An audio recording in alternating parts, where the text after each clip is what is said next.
Hola, ¿qué tal? Dios te bendiga. Este es tu programa Pan de Vida y esperamos que la palabra del día de hoy pueda bendecir y edificar tu vida.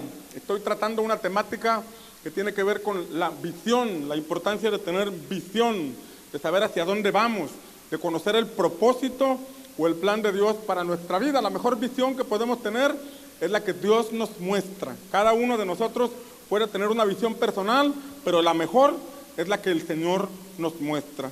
Y he tomado como base un versículo de Josué capítulo 3, versículo 3, donde la Biblia dice que el Señor le dio la instrucción a Josué de que cuando el pueblo viera el arca, diga conmigo, ver el arca, ellos saldrían de donde se encontraban. Mire qué importante es que nosotros veamos el movimiento del arca para salir de la estación donde nos quedamos.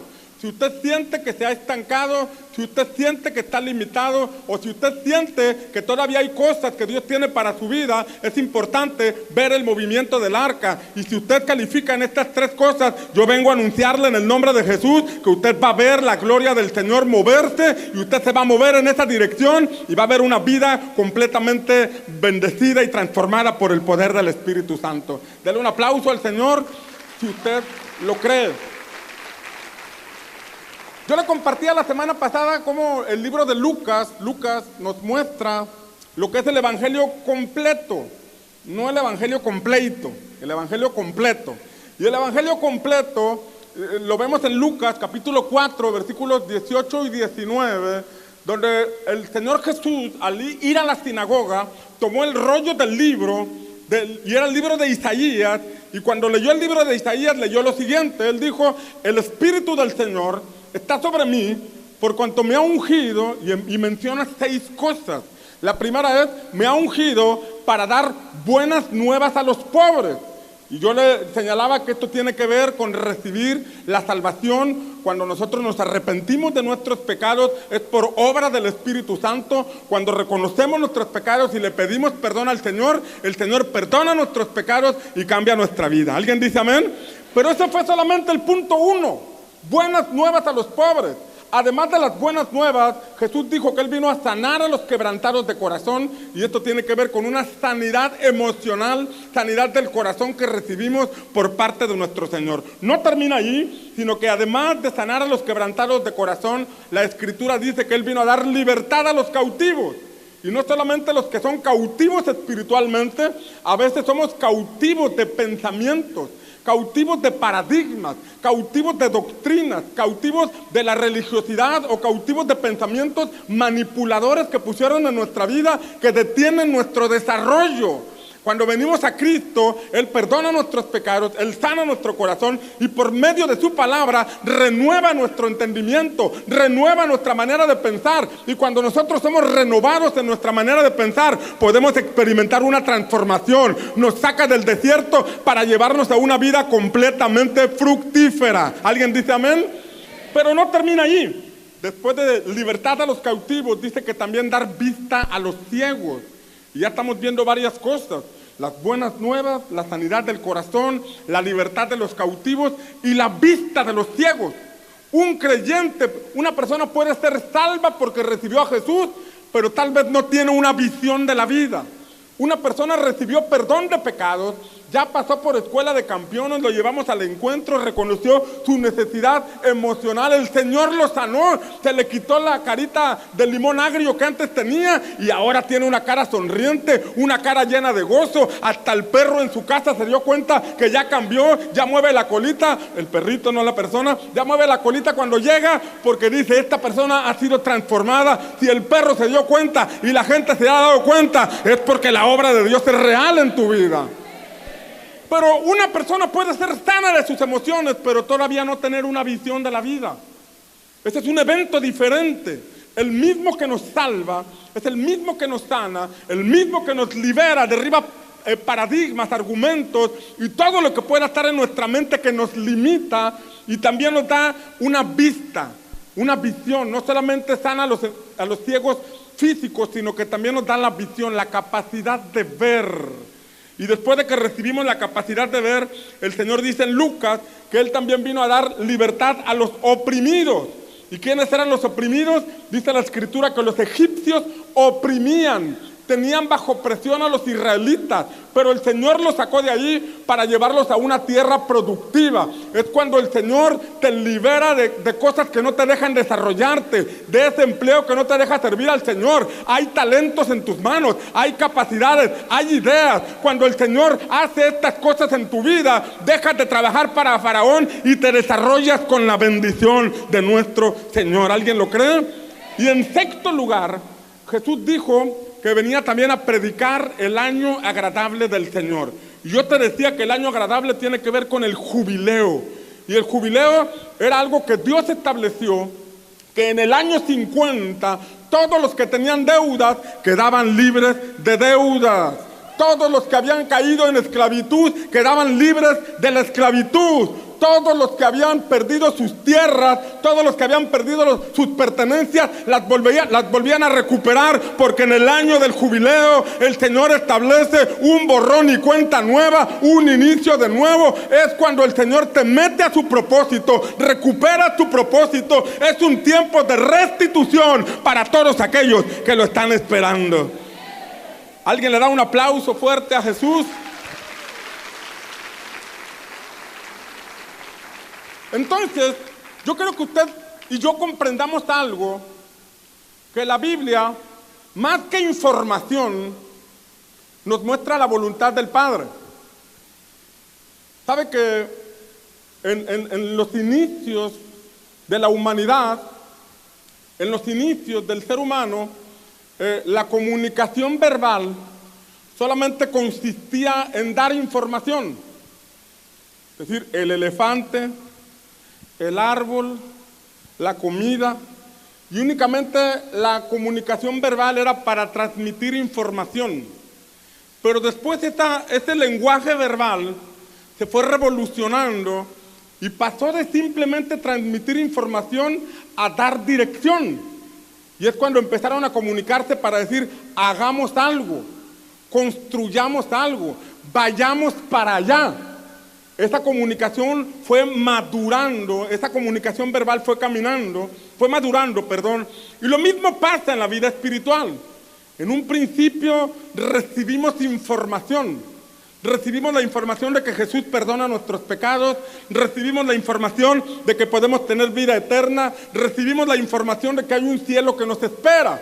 Pero cuando vamos madurando y vamos viendo la Biblia, la Escritura desde otra perspectiva, podemos ver que la palabra de Dios nos muestra la voluntad de Dios para nuestra vida, la dirección para nuestra vida. Leemos Génesis capítulo 1, que cada vez que Dios hablaba producía algo, y que todo lo que habló tenía un propósito, y en 6 días hizo todo lo que tenía que hacer. Toda palabra que viene en la Escritura tiene un propósito para nuestra vida. Cuando llegamos a los pies de Jesús, simplemente recibimos información. Él perdona nuestros pecados, Él nos da una oportunidad de empezar de nuevo, pero una vez que has venido a Cristo, es importante ver la palabra como la dirección para tu vida, como la voluntad de Dios para tu vida. Cuando así lo ves, te das cuenta que hay un recorrido, que hay un camino, que hay una meta, que hay un punto a donde el Señor te quiere llevar. Y cuando llegas a ese punto, empiezas a vivir en plenitud, empiezas a desarrollarte, y ese es el plan de Dios para tu vida.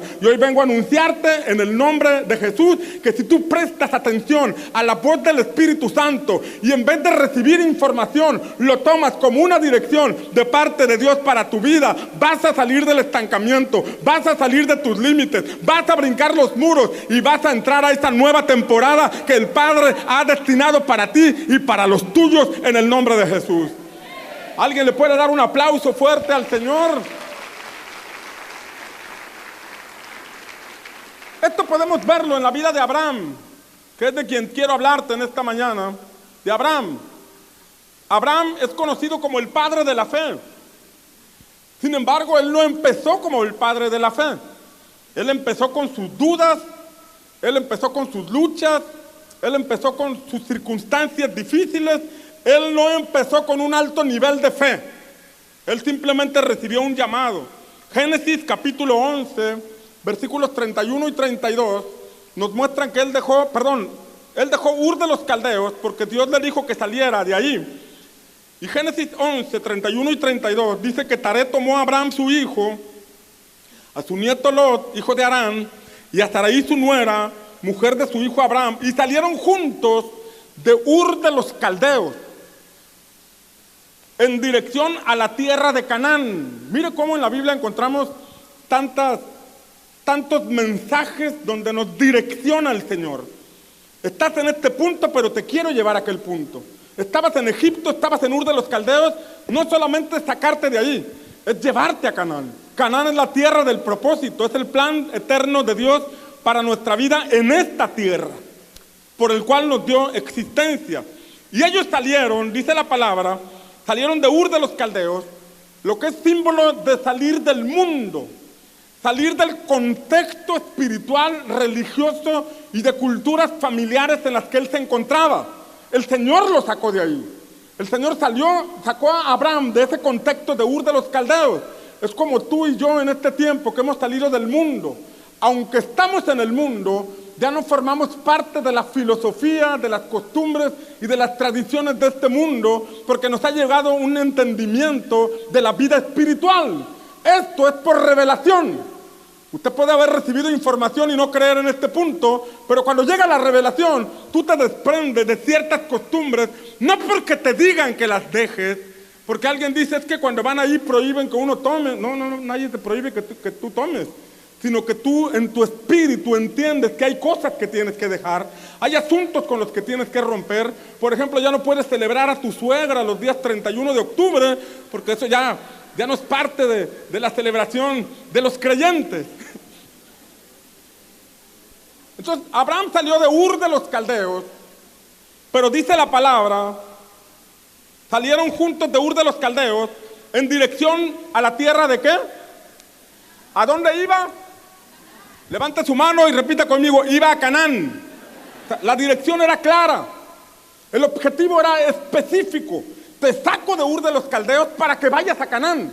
A ese punto te quiero llevar. Y dice la palabra que llegaron hasta Harán y se establecieron allí. Y los días de Taré fueron 205 años y murió Taré en Harán. Vemos que Abraham salió de un lugar para ir a otro, pero se quedó a medio camino. Ya no continuó avanzando. Había una palabra, había una dirección, había una dirección que el Señor le estaba dando, pero él se quedó a medio camino.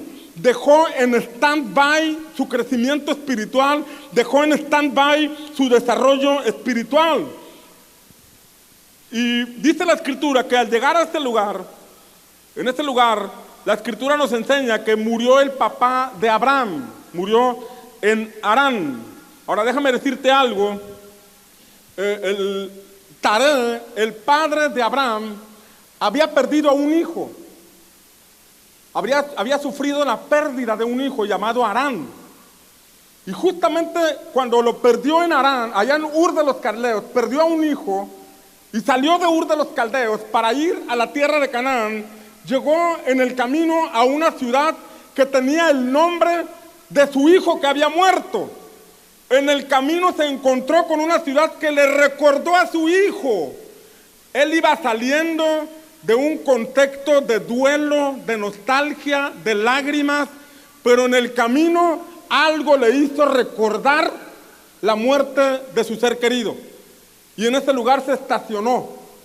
Y en ese lugar se murió el padre de Abraham. Era un hombre que ya había salido del contexto del mundo, pero algo en el camino lo detuvo. ¿Sabes qué significa Harán? Harán tiene varias interpretaciones, pero una de ellas significa santuario. ¿Qué significa? Santuario. Ahora veamos con atención qué nos muestra el Espíritu Santo ahí. El santuario representa el lugar santo donde Dios se manifiesta. No es el templo, no es la catedral, es el lugar donde Dios se manifiesta. Puede ser en un templo, puede ser en tu casa, puede ser incluso en la calle, pero es el lugar donde Dios se manifiesta. Pero en ese santuario que tenía el nombre de su hijo muerto, este hombre se quedó hasta el último día de su existencia. Es como cuando en el pasado sufriste rechazo y ahora en Cristo vienes y te apapachas en Él y te gusta cantar canciones almáticas que dicen, yo fuera un pájaro herido y que si tú no me hubieras encontrado y que pobrecito de mí y que apapáchame. Y por estar en ese ambiente donde tú recibes sanidad, que es la segunda obra que vemos que Jesús hace, sanar a los quebrantados de corazón. Te quedas en ese oasis, porque así como Israel salió de Egipto y en el camino se encontró un oasis, pero ese oasis llamado Elim no era el destino final. A veces así nos puede pasar. Nos quedamos con la experiencia del encuentro. Ay, es que cuando yo fui al encuentro y me acuerdo que en aquel lugar yo perdoné a mi suegra y recuerdo que en aquel lugar la pasé muy bonito y yo en aquel lugar y hermano, quiero entrar a la escuela de campeones. Ah, no, es que en mi encuentro usted viera que yo bien bonito y quiero siempre estar sirviendo en el encuentro y hacemos de esa sanidad un santuario y dejamos de avanzar hacia Canaán. Hacemos de aquella experiencia de sanidad, es que el Señor me rompió las cadenas de adicción. Qué bueno que rompió tus cadenas de adicción, pero no solamente te liberó del alcohol o de las drogas. Hay un Canaán a donde te quiere llevar y es importante ir avanzando, porque mientras tengas vida tienes oportunidad de llegar. Y declaro sobre tu vida que si no te detienes, si sigues avanzando, si sales de ese santuario, vas a llegar finalmente a esa tierra del propósito que Dios diseñó para ti, para los tuyos. Alguien tiene que dar un aplauso fuerte al Señor. Entonces, a veces hacemos de esa experiencia un santuario, de esa experiencia de sanidad un santuario, y nos quedamos en Harán en lugar de continuar hacia nuestro destino. En ese lugar murió el papá de Abraham, y Abraham pudiera haber muerto también allí si no agarra la onda. Dile al que está a tu lado, tienes que agarrar la onda. Pero no la de cobrador ni de las tortillas, sino la onda, ¿verdad? Entonces la Escritura nos dice en Génesis capítulo 12,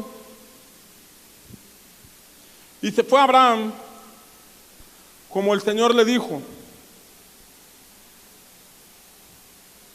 como Jehová le dijo. Y fue con él Lot.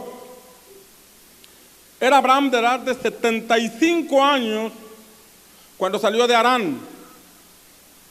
¿Cuántos años tenía? Dile al que está a tu lado, mira, tú también tienes esperanzas. Abraham tenía 75 años cuando salió de Harán. Cuando entendió que había algo más que estar en ese oasis. Cuando entendió que había más que esa experiencia en el encuentro, que esa experiencia en la escuela de campeones, cuando entendió que había más que la experiencia del nuevo nacimiento, entendió que Dios le había sacado de Ur con un propósito. Y dice que tomó a Abraham, a Sarai su esposa, y a Lot, hijo de su hermano, y todos sus bienes que habían ganado, y las personas que habían adquirido en Harán, y salieron para ir a tierra de Canaán. Y a tierra de Canaán llegaron. Diga conmigo, Abraham llegó a Canaán. Y pasó Abraham por aquella tierra hasta el lugar de Siquem, hasta el valle de Moría. Imagínate este hombre de 75 años que de pronto le digan, oye, todavía hay camino que recorrer.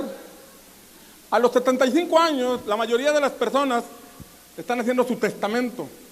Bueno, los que son previsores ya tienen su testamento hecho, ya saben a quién le van a dejar el colchón viejo, el ropero que les heredó la abuela, se lo van a dejar a la siguiente generación, y ya están pensando en jubilarse y terminar, porque dicen, pues ya 75 años, ya mero voy a Morelia.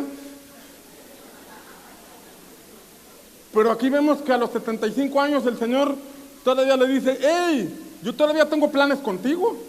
Yo voy a cumplir mi propósito en ti. Yo voy a perfeccionar mi obra en tu vida. Hoy vengo a derribar los argumentos que puedan estar en tu mente. Hoy vengo a decirte que la obra del Señor todavía no ha terminado en ti, que los mejores años apenas están por vivirlos, que el plan de Dios se va a cumplir en ti. Si sigues cabalmente la voluntad del Señor, vas a ver esos días del cielo en tu vida en el nombre de Cristo. Si lo crees, dale un aplauso a Jesús.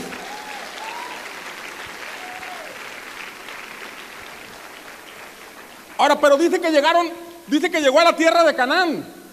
Y por la tierra de Canaán pasó. Imagínate que esta plataforma es la tierra de Canaán. Y entonces Abraham llega, pues sí, Señor, yo quiero ir a la tierra de Canaán, llévame a la tierra de Canaán. ¿Dónde está la tierra de Canaán? Sí, yo quiero llegar a la tierra.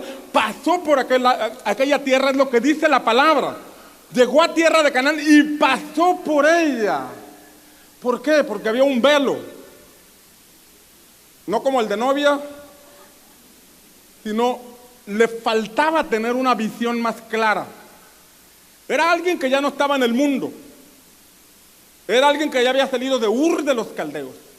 Era alguien que ya había pasado por el Harán, por el santuario, donde el Señor le sanó sus emociones. Pero llegó a la tierra de Canaán y no supo que eso era lo que Dios tenía para su vida. Estaba pisando esa tierra, pero no sabía que era su herencia. Estaba pisando ese lugar y no sabía que era algo que Dios tenía diseñado para él.